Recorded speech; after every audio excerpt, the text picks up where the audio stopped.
ఈరోజు దేవుని వాగ్దానం యెషయా గ్రంథము 61వ అధ్యాయం 6వ వచనం.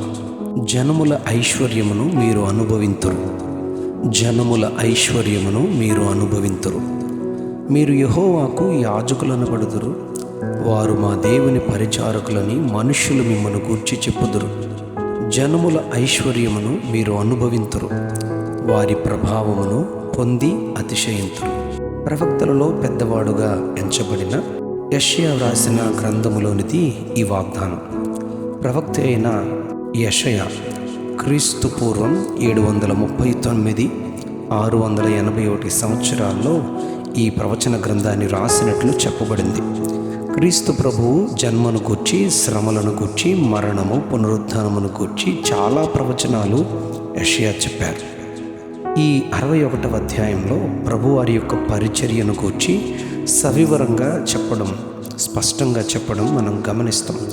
ప్రభువగు యెహోవా ఆత్మ నా మీదికి వచ్చి ఉన్నది, దీనులకు సువర్తమానము ప్రకటించుటకు యెహోవా నన్ను అభిషేకించెను, నలిగిన హృదయము గల వారిని దృఢపరచుటకును, చెరలోనున్న వారికి విడుదలను, బంధింపబడిన వారికి విముక్తిని ప్రకటించుటకును, యెహోవా హితవత్సరమును మన దేవుని ప్రతిదండన దినమును ప్రకటించుటకును, దుఃఖాక్రాంతులందరినీ ఓదార్చుటకును, సియోనులో దుఃఖించు వారికి ఉల్లాస వస్త్రములు ధరించుటకును, బూడిదకు ప్రతిగా పూదండను, దుఃఖమునకు ప్రతిగా ఆనంద తైలమును, భార్యభరితమైన ఆత్మకు ప్రతిగా స్తుతి వస్త్రమును వారికిచ్చుటకును ఆయన నన్ను పంపి ఉన్నాడు.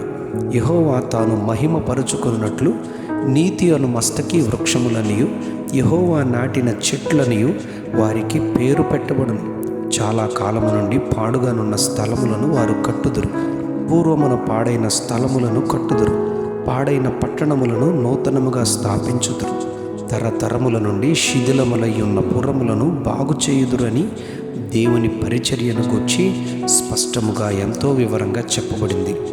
అవును, చాలా కాలము నుండి పాడుగానున్న స్థలాలు కట్టబడినప్పుడు, పూర్వమున పాడైన స్థలాలు కట్టబడినప్పుడు, పాడైన పట్టణాలు నూతనంగా స్థాపించబడినప్పుడు, ఆ రీతిగా జరిగినందుకే మీరు యెహోవాకు యాజకులనబడుదురు, వారు మా దేవుని పరిచారకులని మనుష్యులు మిమ్మల్ని గూర్చి చెప్పుదురని దేవుని యాజకుల కొరకే దేవుని సువార్తను మోసుకొని వచ్చు దేవుని పనివారిని గురించి చెప్పబడుతూ ఉంది.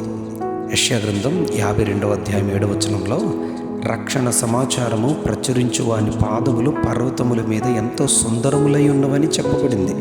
యెషయా గ్రంథం 35వ అధ్యాయం 5వ వచనంలో గుడ్డివారి కన్నులు తెరవబడును, చెవిటివారి చెవులు విప్పబడును, కుంటివాడు దుప్పివలే గంతులు వేయును, మూగవాని నాలుక పాడును అని పాడైన జీవితాలు, కూలిపోయిన కుటుంబాలు ఆయన ఉన్నతమైన పరిచర్య వలన ఫలభరితముగా ఉండగా, తిరిగి కట్టబడుతూ ఉండగా, ఎంతో గొప్ప సంతోషం, ఆనందం వారు అనుభవిస్తూ ఉండగా, ఇది వినడానికి, చూడడానికి ఎంత భాగ్యం. అవును, ఈ పరిచర్య క్రీస్తులో కట్టినవారు జనములతో కలిసి వారి ఐశ్వర్యమును అనుభవిస్తారు. ఈ మాటను చక్కగా గ్రహించడానికి ఒక ఉదాహరణ. ఓ గొప్ప ఇంటిలో జరగబోతున్న గొప్ప శుభకార్యము నిమిత్తం ఆహ్వానాలు పంచుతూ ఉండగా, వారితో కలిసి నీవు కూడా ప్రయాణం చేస్తూ ఒకవేళ ఉన్నట్లయితే ఆ కార్యములో పాలు పొందుతూ ఉంటే, వారితో వెళ్తున్న నీకు కూడా వారికి అందుతున్న మర్యాద, ఆతిథ్యం మనం కూడా అనుభవిస్తాం కదా, నీవు కూడా అనుభవిస్తావు కదా. ఓ గొప్ప కుటుంబం తమ పాత ఇంటిని పడగొట్టి క్రొత్తదైన గొప్ప భవనం నిర్మించుకొని పనులన్నీ పూర్తి చేసుకుని గృహప్రవేశం చేస్తూ ఉండగా, ఆ నిర్మాణంలో పాల్గొన్న పనివారికి, నిర్మాణం చేసిన బిల్డర్కు ఆ రోజు వారి సంతోషంలో పాలు పొందుతూ బహుమతులతో, ఆనంద సంతోషాలతో పాలు పొందే గొప్ప సదావకాశం వస్తుంది.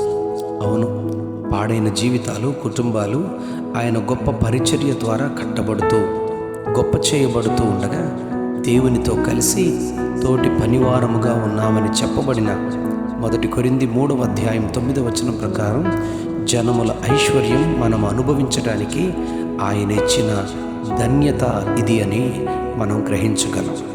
మత్తయి సువార్త 25వ అధ్యాయం 23వ వచనంలో కొంచెములో నమ్మకముగా ఉంటివి గనుక నీ యజమానుని సంతోషములో పాలు పొందుమని ఆ గొప్ప యజమానుడు నమ్మకముగా ఇయ్యబడిన తలాంతును వృద్ధి చేసుకుని దాన్ని రెండంతలు చేసినప్పుడు ఆ యజమానుడు ఇలా పిలిచి ఈ విలువైన సంతోషంలో పాలు పొందుమని ఆహ్వానిస్తూ ఉన్నాడు. ఆయన గొప్ప పరిచర్యలో మనము కూడా పాలు పొంది ఆయన ఇచ్చు ధన్యతను పొందుకొని అలాంటి కృపను ఆయన సన్నిధిలో మనమును పొందుకునే ధన్యతను పొందుకొందుము గాక. Amen, amen, amen. జనముల ఐశ్వర్యమును మీరు అనుభవింతురు, జనముల ఐశ్వర్యమును మీరు అనుభవింతురు. ఆమెన్.